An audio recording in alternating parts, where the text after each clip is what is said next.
Hello again everybody, Aaron here, and now we're going to do a comparison between these two lenses, the Panasonic 1235 f2.8 and the Olympus 1240 f2.8 lens. I'm not going to do any picture quality comparisons.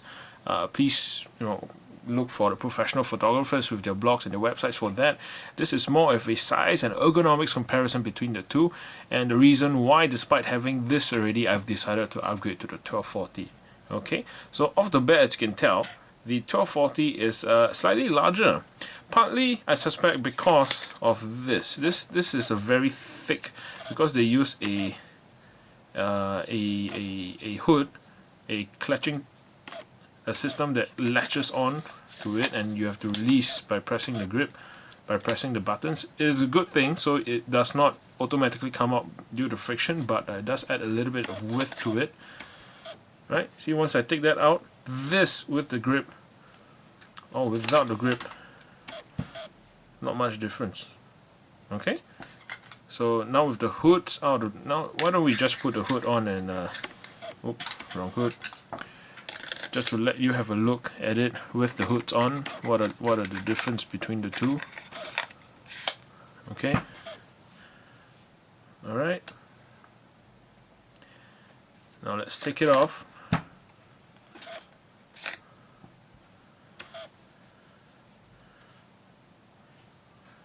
This is one end. Let's zoom it all the way to the other side. This one as well. Let's go to 40. Yep, so it's much taller because this has a longer range, of course, up to 40 instead of 35. And this is heavier. I mean, let's not look at numbers based on the feel in the hand. Right, this is probably 20% heavier. Yep, just switching around both hands just to make sure that it's clear. But the main reason for me why I changed from this lens to this lens is because of the way focusing works. Now, I am a little bit of a astronomy buff. Recently, I learned how to take star trails, and it's very important because to point the camera into a black sky, which most of the time you can't see anything through the viewfinder or the LCD, but you need to set the focus for the lens to infinity. The problem with the Panasonic lens is that the focus goes on to infinity as well. As you can see, it just keeps turning and turning, so you don't know where it starts or when it ends, right? Whereas with this lens, apart from having a closer minimum focal distance, which will help with the videos that I take, right? Allows you to take a little bit closer macro shots. This one, there are two ways you can do the focusing. You can do it like this, where it just goes on forever and ever, or you can pull it down and have a limit on your focus. So like this. This is to infinity. Sorry, this is to the opposite of infinity, and this is to infinity, right? So it's like a steering wheel. You lock, you know where the end of the right or the end of the left is. So that's the main reason why it's, that plus the minimal focal distance is the reason why I switched over. Now, everything else being equal, this is still a very good lens. The weather sealing may not be as advanced as this. I'm not sure about the freezing thing about the Panasonic 1235, but it is weather sealed, dust sealed as well.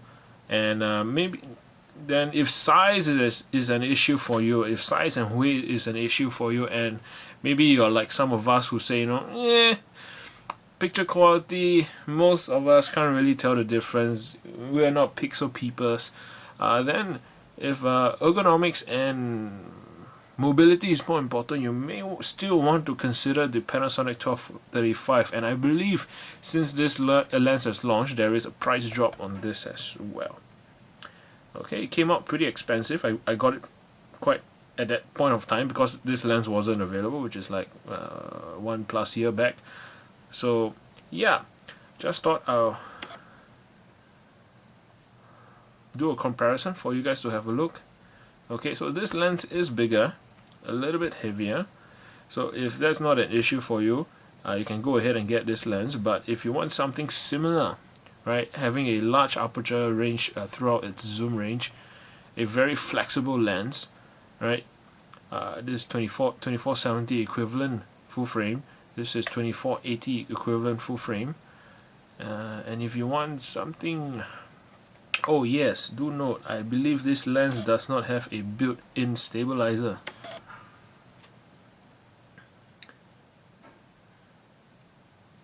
Yeah, this lens does not have a built-in stabilizer, whereas this lens have. So, but that's because if I remember correctly, the body of Olympus cameras have the very fantastic 5-axis stabilization system, whereas not all the Panasonic cameras have it.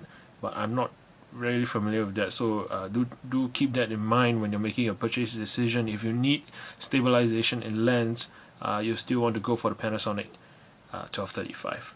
Okay, so long story short, if you prefer something smaller, lighter, almost as good, I would say just as good actually in terms of picture quality between the two lenses, you may still want to consider the Panasonic 1235.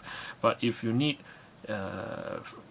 cold weather sealing, you want a closer focal distance, and you want that extra 5mm or 10mm equivalent aperture, and you prefer to have a limited focus ring where you can know the infinity and the other side of it, then you'll want to consider the Olympus 1240. Okay, I hope you guys found this useful. Remember to like and subscribe. If you want to support the channel, remember to use the links provided in the description below. They will go a long way in helping to keep this channel independent. And I'll hope to see you again soon. Remember to send your comments, put your comments below, or if you want to contact me directly, you can, again, in the description there is a link to my blog's contact form. Use that to send me an email. I'm fine with that, and I hope to see you again soon. Thank you very much. Bye-bye.